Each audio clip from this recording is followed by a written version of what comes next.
how do I find my spirit animal? Or if I've been working with an animal, how do I know that it's the one? I get these questions all the time, and there is a lot of confusion around spirit animals and how to find your totem animal. So, to help throw some light on the subject, I wanted to share with you some information from a guidebook that I just released called Understanding Spirit Animals. Most people, when they think of a spirit animal, they think of one animal that you have a really, really deep relationship with. And that is a thing.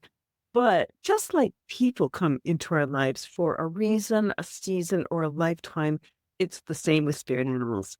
And so we're going to be looking at 5 different types of the spirit animals. Now, I want to be clear when I use these terms that these are just terms that I use personally. Okay.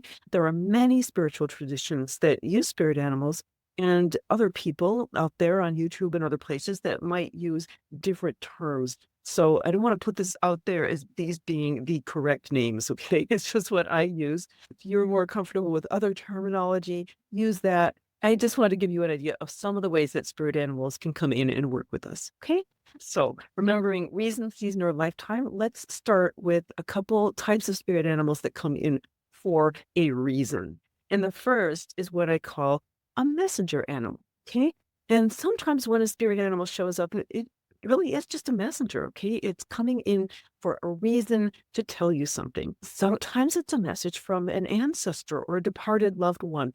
We see that this a lot with especially birds and butterflies. Can't tell you how many people have told me, oh, after my grandmother passed, this cardinal kept visiting me, and I knew it was for her because she loved cardinals, right? Or a butterfly. I have a painting of a tiger swallowtail butterfly. And several people have purchased that painting because they really got a sense that there was a message there for them from a departed child or other person that was dear to them. Okay, so these messengers from the beyond, that is really, really common for spirit animals, often things with wings, right? With the butterflies and the birds. Sometimes it's not from a departed person or ancestor. Sometimes it's just a message from the spirit world. Usually they don't hang around very long, just for a short period of time to get the message across. Okay. So number 2 type of spirit animal is a guide animal. Okay. And this is another one that can come in temporarily. Okay. So if you're going to a foreign country, you might want to hire a guide to show you around and take you where you need to go. Okay. It's very much like this. A guide animal kind of shows you around within the spirit world. Okay. It happens a lot when I work with people in session and we start going into journey work. It's really common for an animal to show up, and often they'll kind of either look over their shoulder and make it really clear they want us to follow them, or they will invite the person to climb up on their back and they'll actually take them somewhere. Okay. Maybe it's over a body of water or through a forest. The first time that I got initiated in Reiki, it was like I immediately went into journey and found myself on the back of this huge eagle that just soared around and showed me this huge landscape. And I think looking back that it was just showing me this spirit world, right? And just helping me to orient within the spirit world. All right. So that is a guide spirit animal. They usually will take you someplace often where you'll receive a message or a gift of some sort. Okay. And they are guides in the spirit world to show you around and take you sometimes to where you can receive the learning or the gift that you're meant to have. Right. So those are a couple of types that come in for a reason. Now let's look at how spirit animal can show up for us for a season. Okay. So another type of spirit animal that is quite common and that you may have experienced is one that I call a spiritual support animal. Okay. And one thing that most of us have experienced is having some kind of a pet or a flesh and blood animal coming into our lives for a period of time. Okay.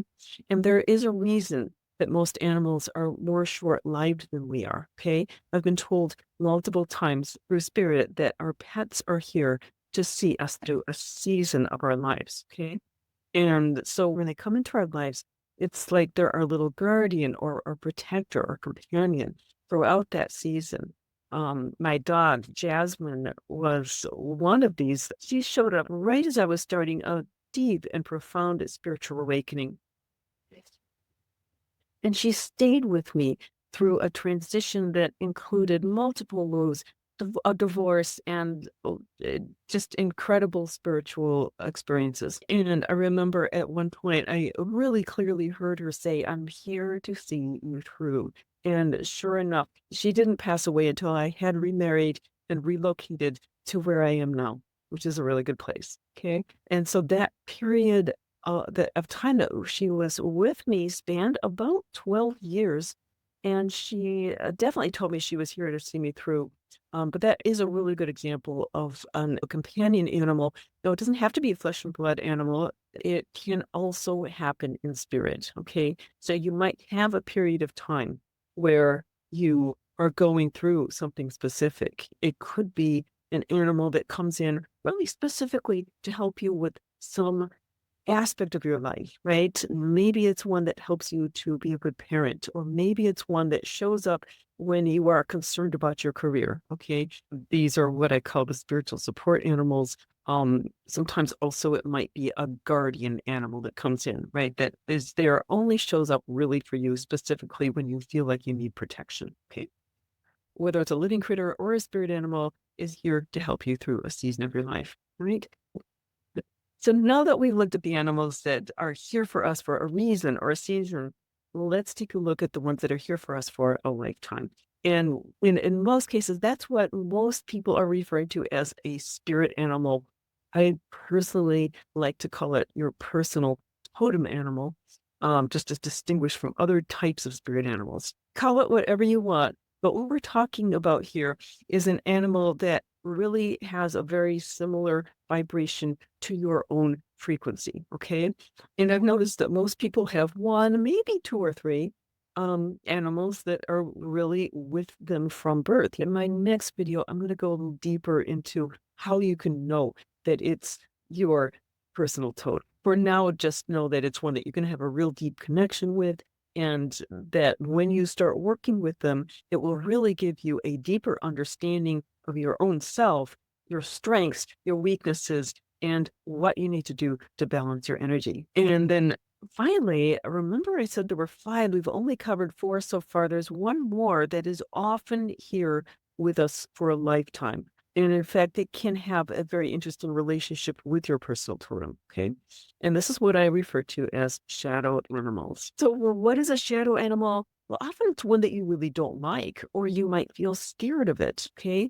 Or it might be one that you have a difficult relationship with. Maybe you got bitten by a dog or a snake, or you got kicked by a horse, something like that. And that made a really deep impression on you. That could be a shadow animal coming in, trying to get your attention. Or it could just show up somehow in a way that's jarring or uncomfortable for you. Or it could just show up when you're feeling really down, okay? And you're just trying to figure out what went wrong and this animal keeps showing up, okay? So what a shadow animal does for you is it comes in to show you what you're not seeing about yourself or your situation. Okay. It's showing you your own shadow, or it's reflecting something about your shadows, something that needs to be healed, balanced, or adjusted. Okay. And this is going to be something that our ego doesn't want to see. Okay. Because our ego doesn't really want us to address these things. Ego tends to resist change. And anytime we spiritual growth, we're going to see change. And that's why sometimes the ego wants to keep us in that comfort zone. A shadow animal is going to take you out of your comfort zone. And that's why sometimes they come up in ways that are scary or unpleasant.